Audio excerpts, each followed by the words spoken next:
హైవేర్స్ cycle గురించి సినిమాల్లో చూస్తాం, పేపర్లో చదువుతాం, ఇక్కడ న్యూస్లో వింటూ ఉంటాం. కళ్ళ ముందు రెండు కనపడతారంటే ఇది ఇప్పుడు కనపడుతున్నారు. సాక్షి న్యూస్లో, సాక్షి వాళ్ళు రాసే రాట్లో అండ్ బయట వచ్చేసి వాటిని వైరల్ చేసేవారు. అమరావతి మునిగిపోయిందంట. ఇప్పుడు విజయవాడలో బుడమేరు అన్నది పొంగటం వల్ల సగం విజయవాడ మునిగిపోయింది. అసలు ఈ బుడమేరు అంటే దాని కథ నేను వివరంగా తర్వాత వీడియో వేస్తాను. ఈ వీడియోకి మెయిన్ ఇంటెన్షన్ ఏంటంటే, సైకోలు అన్న వాళ్ళు ఎక్కడ ఉంటారో మన చుట్టూ ఉంటారంటే, ఇదిగో ఇప్పుడు అమరావతి మునిగిపోయిందని చెప్పేసి వార్తలు ఇస్తున్నారే, వాళ్ళని చూసి మనతో మాట్లాడుకోవాలి. చంద్రబాబు నాయుడు అనే వ్యక్తి రేయింబావుళ్ళు ప్రజల మధ్య ఉంటూ కలెక్టర్ ఆఫీస్ తన ఇల్లు అన్నట్టు అక్కడే ఉండి మొత్తం మానిటర్ చేసుకుంటా ఉంటే ఆయన ఇల్లు మునిగిపోయేటట్టుంది, వెళ్ళొద్దన్నారట ఆయన్ని, అందుకే భయపడి జనాల మధ్య ఉండడం కవరింగ్ ఇస్తున్నాడని చెప్పి సాక్షిలో వార్తలు ఇచ్చారండి. నిజంగా మరి వాళ్ళు జర్నలిస్టులు లేకపోతే ఏంటని వాళ్ళు ఆలోచించుకోవాలి. నేను తర్వాత కూడా గ్రౌండ్ లెవెల్ రిపోర్ట్ కూడా కథలు ఇచ్చున్నాడు, నాకు తర్వాత వీడియో అటాచ్ చేస్తాను చూడండి. కోర్ అమరావతి ఏరియా ఏదైతే ఉందో, సెక్రటరేట్ కానీ, హైకోర్టు కానీ, ఎమ్మెల్యే క్వార్టర్స్ కానీ, విట్ యూనివర్సిటీ కానీ, ఎక్కడ కూడా నీళ్లు నిలవటం కానీ, ఏమంటారు దాన్ని, వరదలు రావడం ఎక్కడా లేదు. నిన్న భారీ వర్షాలు పడ్డప్పుడు పిల్లోడు ఉచ్చబోసినా కానీ కాసేపు నీరు తడి కనిపించింది కదా, అలా భారీగా వర్షం పడితే కొద్దిపాటి నీళ్లు కనపడ్డాయి పొలాల్లో. ఆ జంగిల్ క్లియరెన్స్ చేశాక ఖాళీ ఉన్న ప్లాట్లో వాటిని ఫోటోలు తీసి ఇంకేముంది అమరావతి మునిగిపోయింది అని చెప్పేసి వార్తలు ఇచ్చిన మొఖాలు కానీ, వైరల్ చేసిన వాళ్ళు కానీ ఒకసారి మీరు ఆలోచించుకోండి. కడుపుకి ఏంది అంటున్నారు ఒకసారి చూసుకోండి. అమరావతి ఎక్కడ కూడా మునగల, వరదల రాల, ఫుల్ సేఫ్టీ అది. ఇక విజయవాడలో బుడమేరు వల్ల ఆ రకంగా వరదలు వచ్చాయి, నేను తర్వాత ఎక్స్ప్లెయిన్ చేస్తాను. ఇప్పుడు ప్రకాశం బ్యారేజ్ దగ్గర ఆల్రెడీ ఇందాక వీడియో పెట్టాను. ఎక్కడి నుంచి వచ్చినాయి తెలియట్లా, శాండ్ బోర్డ్స్ అవి హెవీ వెయిట్. మరి ఏ రకంగా వచ్చున్నాయి ఏంది అసలు, వచ్చి ప్రకాశం బ్యారేజ్ గోడలనే ఢీ కొట్టి పైన భీములు ఇరిగిపోయింది. ఇప్పుడు మళ్ళీ వాటిని క్లియర్ చేసుకోవాలంటే ఎన్నడూ లేని విధంగా 2009లో రాజశేఖర రెడ్డి చనిపోయిన తర్వాత ఇంత భారీ వర్షాలు వచ్చినాయి. ఆ మూమెంట్లో కూడా 10 లక్షల క్యూసెక్లు చిల్లర ఏమో వచ్చింది. ఇప్పుడు 11 లక్షల క్యూసెక్లు ప్రకాశం బ్యారేజ్ దగ్గర అవుట్ఫ్లో కావచ్చు లేదా ఇన్ఫ్లో కావచ్చు, ఇలా చెక్ చేసుకున్నప్పుడు 11,20,000 క్యూసెక్లు అంట. ఇప్పుడు అంతకుమించి వస్తూ ఉంది. ఆల్రెడీ దిగునున్న లంక గ్రామాలు మొత్తం మునిగిపోయింది. మార్నింగ్ నుంచి నా పన్నంత ఏంటంటే, ఈ ప్రకాశం బ్యారేజ్ దగ్గర నీళ్లు వదిలితే హంసల దేవి దగ్గర కలుస్తాయి సముద్రంలో. ఈ మధ్యలో లంక ప్రాంతాలు ఉంటాయి, ఈ కొల్లిపుర పక్కన, కొల్లూరు పక్కన, ఇవి ఇటు చూస్తే అవనగడ్డ పక్కన. ఈ లంక ప్రాంతాల్లో మా ఫ్రెండ్స్ ఉన్నారు, వాళ్ళ నా దగ్గర అప్డేట్ తీసుకుంటూ ఉన్నా. తర్వాత ఈ బుడమేరు సంస్థ అప్డేట్ తీసుకుంటూ ఉన్నా. ఇందాక ఖమ్మంలో వచ్చేసి మున్నేరు వరకు పోయి ఖమ్మం సగం సిటీ మునిగిపోయింది. ఎప్పుడు నేను ఎలా ఎండబోని అడుగుతూ ఉన్నా.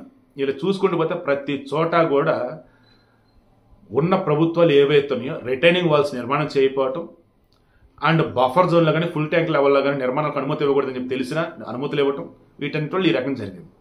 సో ఇప్పుడు ఈ వీడియోకి మెయిన్ ఇంటెన్షన్ ఏంటి, అమరావతి మునగలేదా సన్నాసులారా. విజయవాడలో ఏదైతే వరద బుడమేరు వల్ల ఇందులో వచ్చేసి వైఎస్ఆర్ పాపం ఉంది, జగన్మోహన్ రెడ్డి పాపం ఉంది, ఓపెన్గా చెప్తున్నా చంద్రబాబు నాయుడు పాపము ఉంది. వీళ్ళ ముగ్గురు పాపాలని నేను తర్వాత ఎక్స్ప్లెయిన్ చేస్తాను. అండ్ జగన్మోహన్ రెడ్డి లాగా ఇంట్లో కూర్చొని నేను వస్తే అధికారులు మొత్తం నా చుట్టూతూనే ఉంటారు అని సొల్లు కబుర్లు చెప్పట్లా. గ్రౌండ్ లెవెల్కి వెళ్ళి బురద నీటిలో దిగి మరీ భరోసా ఇస్తున్నాడు చంద్రబాబు నాయుడు. ప్యాలెస్లో కూర్చొని సొల్లు కబుర్లు చెప్తూ కూర్చోవాలా, వాళ్ళ ఛానల్ సొల్లు కబురు న్యూస్ ఇవ్వాల. కలెక్టరేట్ ఆఫీస్ని తన ఇంట్లో తీసుకొని అక్కడ కూర్చొని అందరికి కూడా భరోసా ఇస్తున్నాడు, అధికారులతో సమన్వయం చేసుకుంటున్నాడు చంద్రబాబు నాయుడు. నేను ఇప్పుడు చెప్తాను, చంద్రబాబు నాయుడు నాకు ఎందుకు ఇష్టం తెలిసి ఇదిగో ఇందుకే. చంద్రబాబు నాయుడు ఖాళీ గోటు కూడా జగన్ సరిపోడు. చంద్రబాబు నాయుడు లాంటి ముఖ్యమంత్రి మన ఇండియాలో ఇంతవరకు రాలేదు, ఇక ముందు రాడు. ఆయన మన తెలుగు అవడం మన అదృష్టం, ఆయన దురదృష్టం. అంత గొప్పని కూడా ఇప్పటికే చిల్లర కొత్తలకు వస్తూ ఉంటారు, చిల్లర రాతలు రాస్తూ ఉంటారు ఆయన మీద. కమింగ్ టు పవన్ కళ్యాణ్ గారు, హ్యాట్స్ ఆఫ్ చెప్తున్నా ఆ మనిషికి. అయితే ఎక్కడో ఆయన సినిమా సంబంధించి పోస్టర్లో సింగిల్ ఏదో రిలీజ్ చేస్తున్నా అదే దాన్ని వద్దంటే వద్దన్నాడు. ఈరోజు ఆయన బర్త్డే అయినా సరే ఎక్కడ కూడా ఎటువంటి సెలబ్రేషన్స్ వద్దు అన్నాడు. రాష్ట్రం పరిస్థితి బాలా అని చెప్పేసి ఆగిపోయాడు అతను. ఈవెన్ నేను బాలకృష్ణ ఫంక్షన్కి అయితే వెళ్ళాలి, అక్కడ కూడా నేను రానని చెప్పేసి చంద్రబాబు గారు విషెస్ చేసి చెప్పున్నారు. అదే మీరు జగన్ రెడ్డి గుర్తు తెచ్చుకోండి. పోలవరం ముంపు ప్రాంతాలు వరదల్లో చిక్కుంటే ఇదే జగన్మోహన్ రెడ్డి ఎక్కడో ఫంక్షన్స్కి వెళ్ళేసి నవ్వులు చిందించాడు. ఇదే జగన్మోహన్ రెడ్డి ఆంధ్రప్రదేశ్లో వరదలు వచ్చి వర్షాలు వచ్చి నాటకాలు ఇబ్బందులు పడుతూ ఉంటే హెలికాప్టర్లో వెళ్ళి చూశాడు, కానీ కింద గ్రౌండ్ లెవెల్ చూడాల. అదేమంటే సొల్లు కబుర్లు, నేను వెళ్తే వెనక అందరూ వస్తారు, ఇబ్బంది అని చెప్పేసి. ఇది నమ్మి చప్పట పిచ్చోళ్ళు ఎంతమంది ఉన్నారు ఇప్పుడు మన దగ్గర కూడా. స్టిల్ మన గుడ్లవల్లేరు ఇష్యూ అప్పుడు కానీ, కాదంబరి జతను ఇష్యూ అప్పుడు కానీ వచ్చారు. ఎక్కడి నుంచి వచ్చారు పేటీఎం బ్యాచ్ అంతా వచ్చారు. గొర్రెత కూడా తిట్లు పెట్టుకుంటా పోయారు. రియాలిటీ ఏంటి? ఆ గుడ్లవల్లేరు ఇష్యూకి సంబంధించి ఇంతవరకు ఎక్కడ ఒక ఫోటో ఒక వీడియోని ఎవరూ చూడలేదు. కానీ వీడియోలు ఎన్ని ఉన్నాయి, ఇన్ని ఉన్నాయి, అద్దెనిగా హడావిడి. నేను మరలా చెప్తున్నా, అది కేసు క్లోజ్ చేయాలి. స్టిల్ ఇన్వెస్టిగేషన్ నడుస్తుంది. ఇప్పటివరకు ఉన్న అప్డేట్ ఏంటంటే ఆ కాలేజీలో ఉన్నట్టు 5 మధ్య ఇష్యూని అదంతా కూడా వాళ్ళు చేసుకున్న పర్సనల్ వీడియో కాల్స్ తప్ప వేరేదైతే కాదు. ఓకే.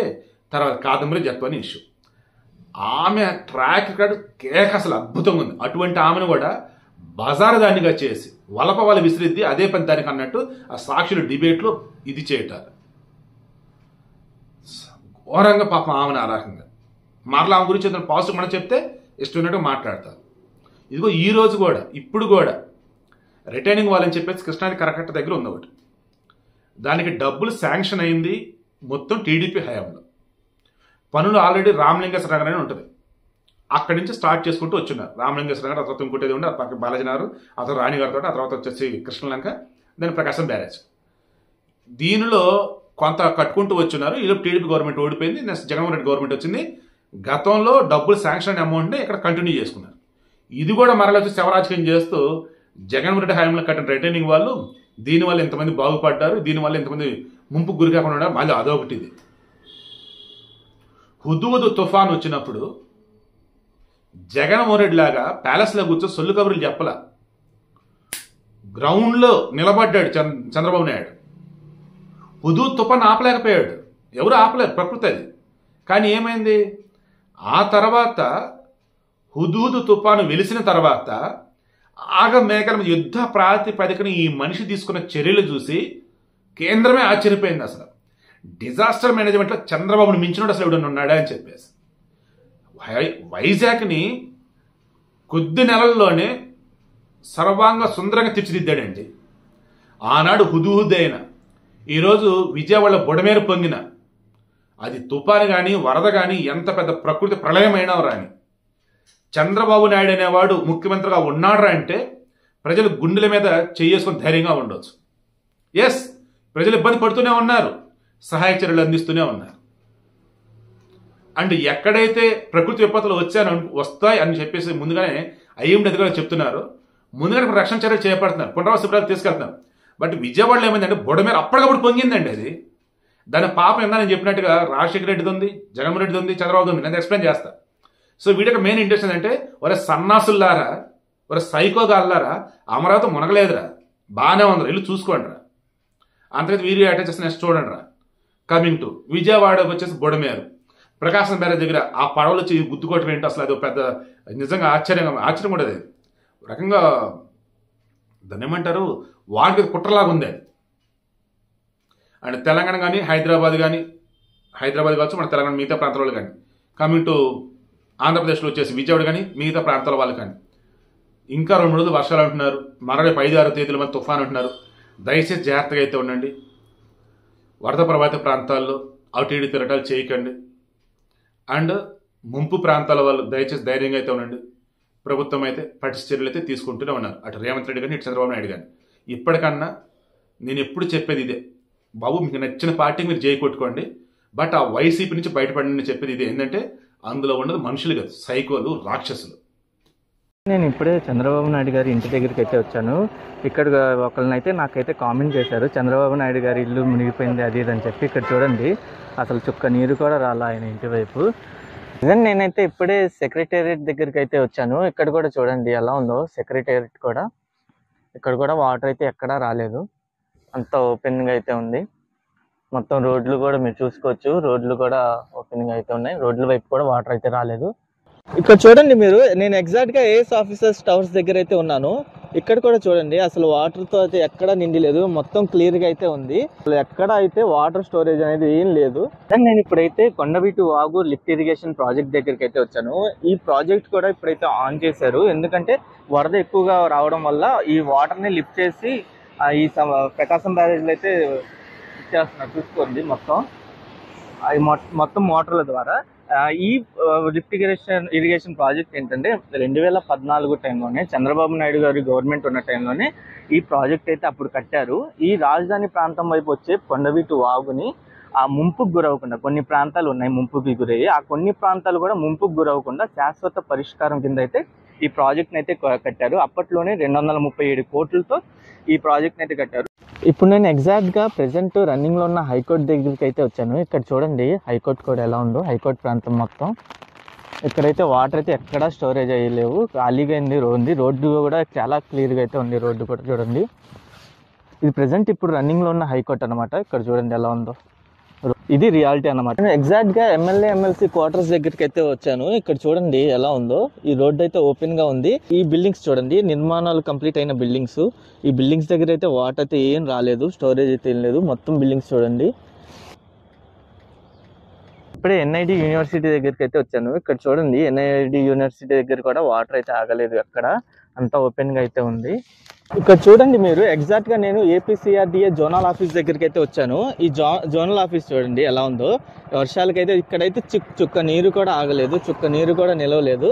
అసలు ఈ ఏరియా కొంచెం కూడా మునగలేదు. మొత్తం చూసారా ఎలా ఉందో, ఎంత ఓపెన్ గా ఉంది. నేను ప్రీవియస్ గా ఇక్కడ వచ్చి వీడియో కూడా చేశాను కదా, అప్పుడు ఎలా ఉందో ఇప్పుడు కూడా అలాగే ఉంది. వాటర్ అసలు ఎక్కడా స్టోర్ అవ్వలేదు.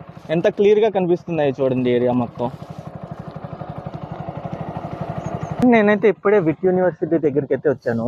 ఇక్కడ చూడండి విట్ యూనివర్సిటీ ఎలా ఉందో. ఇక్కడ కూడా వాటర్ అయితే ఎక్కడ ఆగలేదు,